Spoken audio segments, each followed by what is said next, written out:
Ang ating ebanghelyo ngayong linggo, ika-12 ng Hulyo, ay mula kay San Mateo. Noon ding araw na iyon, si Jesus ay lumabas ng bahay at naupo sa tabi ng lawa. Dahil sa dami ng taong lumalapit sa kanya, sumakay siya sa isang bangka at doon naupo. Tumayo naman sa dalampasigan ang mga tao at sila'y tinuruan niya ng maraming bagay sa pamamagitan ng mga talinhaga. Ganito ang sinabi niya. May isang magsasakang lumabas upang maghasik. Sa kanyang paghahasik ay may mga binhing nalaglag sa tabi ng daan. Dumating ang mga ibon at tinuka ang mga iyon. May mga binhi namang nalaglag sa mabatong lupa. Dahil manipis lang ang lupa roon, sumibol agad ang mga binhi, ngunit natuyo agad ang mga ito nang mabilad sa matinding init ng araw. Palibhasay mababaw ang ugat. May mga binhi namang nalaglag sa may matitinik na halaman. Lumago ang mga halamang matitinik at sinakal ng mga ito ang mga binhing tumubo doon.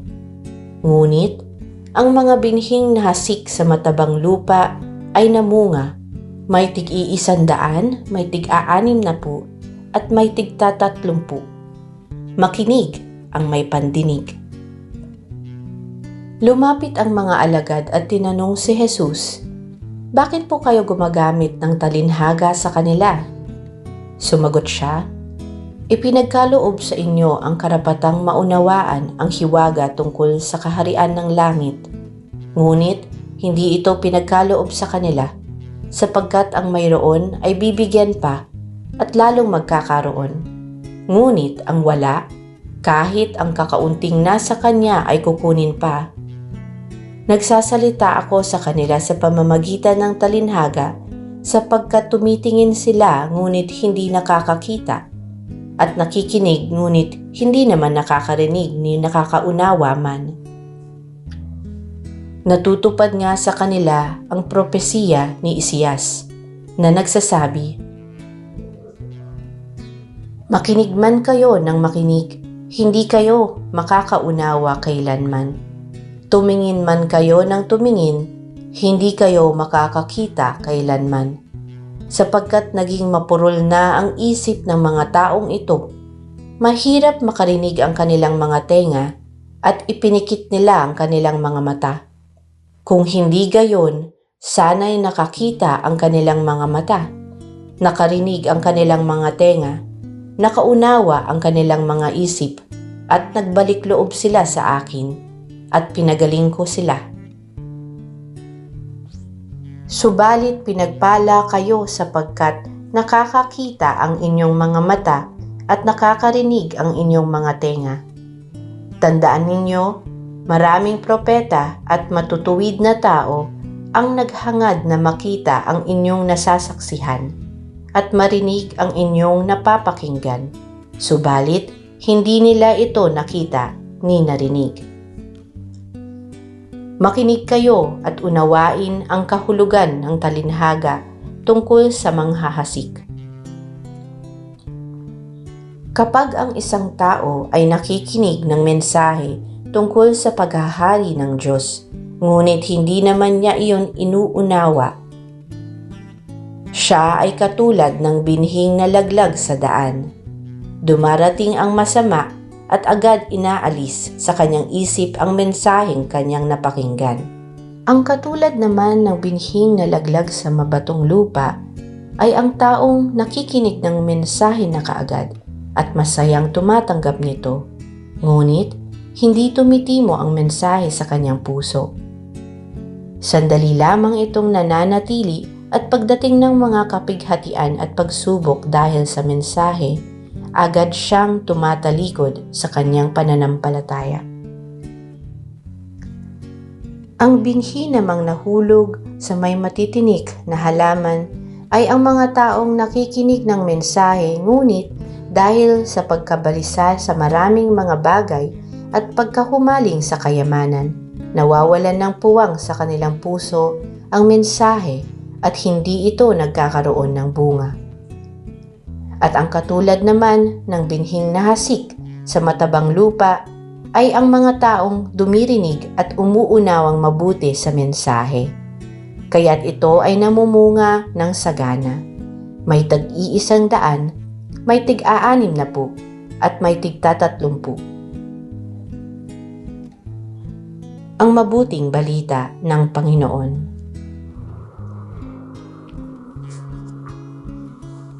Today's Faith Food Reflection is from Father Ador Javier, OSM. Binhing namumunga, ang tunay na pag-unawa ay may kalakip na gawa. Sa talinhaga ng manghahasik, inilalarawan ni Jesus ang iba't ibang uri ng lupa na sumisimbolo sa ating mga puso. Madalas, nakakarinig tayo ng mga pangaral sa simbahan. Ngunit bakit tila walang nagbabago sa ating buhay? Ayon sa Ebanghelyo ni Mateo, ang malaking pagkakaiba ng mabuting lupa sa iba pang uri ng lupa ay nakasalalay sa salitang pag-unawa. Ang mabuting lupa ay ang taong nakikinig sa salita at inuunawa ito, na siyang namumunga. Sa kabilang banda, may mga nakikinig na agad namang tinatanggap ang salita ng may galak, ngunit dahil walang malalim na ugat sa sarili, madali silang sumusuko pagdating ng mga pagsubok. Mayroon din namang nakikinig, ngunit ang salita ay nasasakal ng mga alalahanin sa buhay at ng panlilinlang ng materyal na kayamanan, kaya't nananatili itong walang bunga. Hindi sapat na pumasok ang salita ng Diyos sa isang tenga at lumabas sa kabila. Sa pananaw ng Biblia, ang tunay na pag-unawa ay hindi lamang pagiging matalino o basta pagsasaulo ng mga talata. Ayon sa mga dalubhasa sa Biblia, ang salitang Griego na ginamit ni Mateo para sa pag-unawa, sunemi, ay nanghangahulugang taus-pusong pagtanggap sa mensahe at buong pagpapasailalim sa otoridad nito. Tulad ng paalala ni Apostol Santiago, maging tagatupad kayo ng salita at hindi tagapakinig lamang na dinadaya ang inyong sarili. Sa madaling salita, ang pakikinig, pag-unawa at paggawa ay laging magkakasama. Sa makabagong panahon kung saan lunod tayo sa impormasyon at social media, sanay tayong maging pasibong tagapakinig o passive listeners. Nakaupo tayo sa mga upuan ng simbahan tuwing linggo, sumasang-ayon sa mensahe, ngunit pag-uwi natin ay bumabalik tayo sa dating gawi. Paano natin isasabuhay ang tunay na pag-unawa? Makikita ito sa konkretong pagbabago ng ating mga desisyon at kilos.